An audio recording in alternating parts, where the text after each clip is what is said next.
Assalamualaikum warahmatullahi wabarakatuh. Kembali lagi bersama saya Firda Cinta Maulina di pembahasan mengenai mesin pembelajaran, yakni mesin learning yang bertemakan kali ini naive Bayes.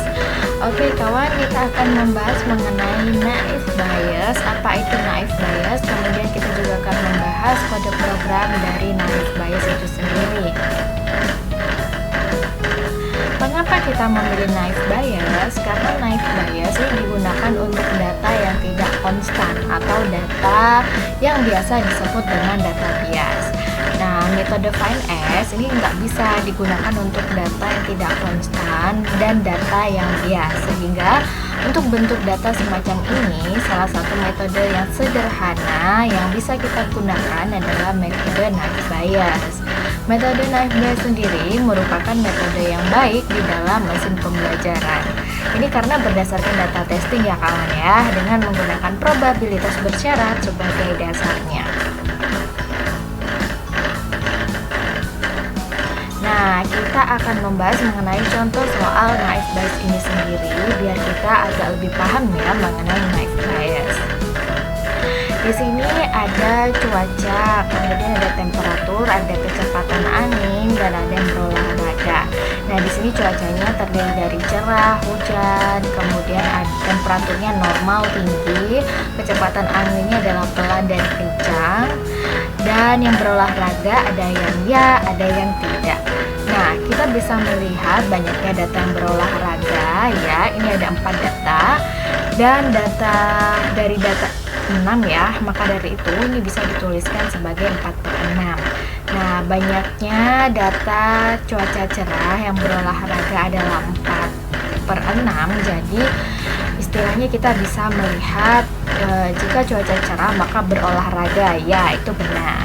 Nah, jadi kita bisa simpulkan 4/6 sama dengan 1 untuk P-nya.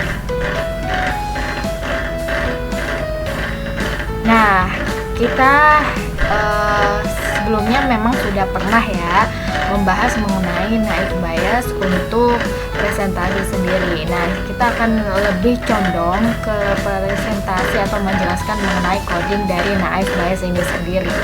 Jadi di sini ada contoh soalnya, yakni buatlah coding naive Bayes dengan menggunakan data yang kamu kehendaki. Saya akan menggunakan data iris atau data nearest neighbor yang kemarin kita sudah gunakan juga untuk kita membahas mengenai Tamis. Di sini kita juga akan memasukkan 150 data tersebut untuk diimplementasikan ke naive Bayes.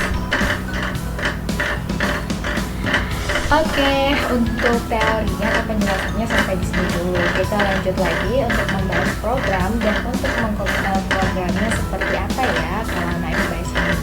Terus, nah jangan kemana-mana, tetap stay tune bersama Cinta tetap di sini. Nah, sekarang kita masuk untuk membahas program Bayesian agar kita tahu lebih jauh lagi. Nah, kita udah mempunyai data training dan kita mengambil data train tersebut ini dari file Excel yang waktu itu kita buat untuk nearest neighbor ya. Ada sekitar 150 data di sini yang kita akan implementasikan nanti di program Bayesian. Kemudian kita akan mengupas sedikit terlebih dahulu mengenai program Bayesian. Nah, di sini ada private static string ya kan. Kita mengetel ini untuk training atributnya, dan untuk title atributnya sendiri ini berfungsi untuk file data, untuk membaca file data dari urutan yang pertama. Kemudian ini final string data training adalah untuk membaca data Excel kita yang kita gunakan untuk melakukan nearest neighbor kemarin. Kemudian kita masuk ke set train data. ya kan. Ini di sini ada input data training, jadi kita nanti akan menginputkan data trainingnya terlebih dahulu. Kita mau inputkan berapa, karena di sini kan ada 3 spesies dan ada 4 kolom kalau nggak salah ya. Totalnya ada 5 kolom sih. Kemudian ini akan strain data, ini akan melakukan seleksi data ini atau mengkompil data sampai dengan selesai. Ini dia strain data. Ini akan mengkompil data dari file CSV tersebut dari urutan 1 sampai 150. Nah, jika kita memasukkan nantinya data tersebut, kalau kita misalnya tidak melakukan sesuai data yang ada di file Excel tadi, kemungkinan data ini akan bersifat tidak ditemukan atau error ya, tidak dapat membaca file atau data. Misalnya kita salah menginputkan angka ataupun misalnya salah menginputkan nomor gitu atau titik koma sekalipun. Nah, kemudian kita akan masuk ke file exception ini tadi untuk data tidak ditemukan. Nah, kalau misalnya data itu ditemukan, maka ini akan masuk ke result list size. Data yang masuk ada berapa baris, kolom datanya ada berapa juga. Oke. Kemudian kita masuk ke view data. Kita cari view.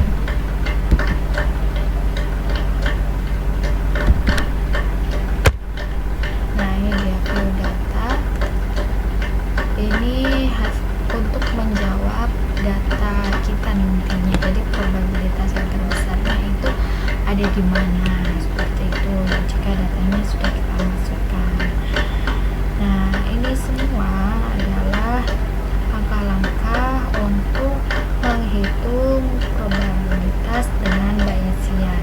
Jadi istilahnya kita yang kemarin waktu presentasi itu pernah kita membahas mengenai rumus-rumusnya Bayesian. Nah, sekarang kita mengimplementasikan ini ke dalam bentuk program atau codingan. Oke, nah ini juga ya.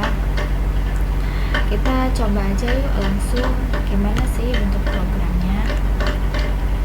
Oke, kita masuk terlebih dahulu, kemudian kita tulis CMD, kemudian kita tulis Java Bayesian.java.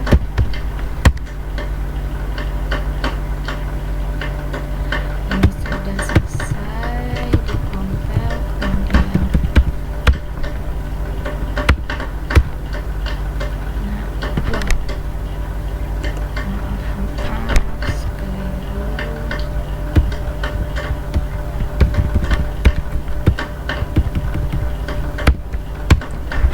seperti ini tadi set data ya untuk mengkompil semua data. Jadi datanya akan dibaca di Excel tersebut. Jadi datanya akan dibaca di Excel tersebut sesuai dengan jumlahnya ada 150 baris. Ini udah sesuai dengan spesies yang ada dan kolomnya ada 5 juga. Kemudian kita mulai masukkan dari 150 data ini, kita masukkan aja sepal length, sepal width, data length dan data width-nya. Kita ambil yang ini dulu ya. Kita ambil yang nomor 2. Oke. 6,2,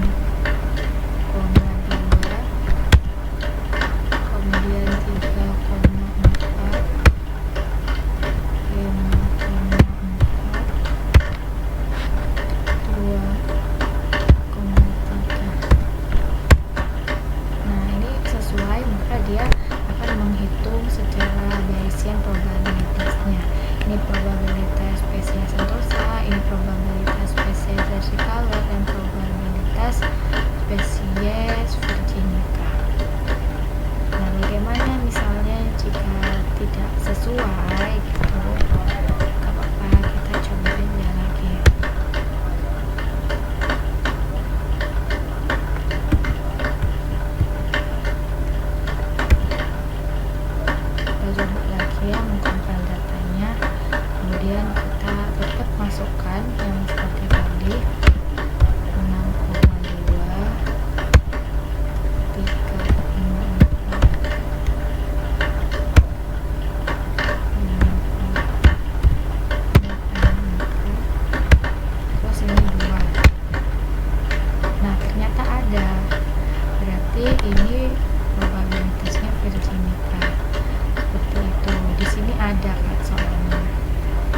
Ya mungkin itu aja yang bisa saya sampaikan dulu ya, sedikit, kurang lebihnya mohon maaf. Assalamualaikum.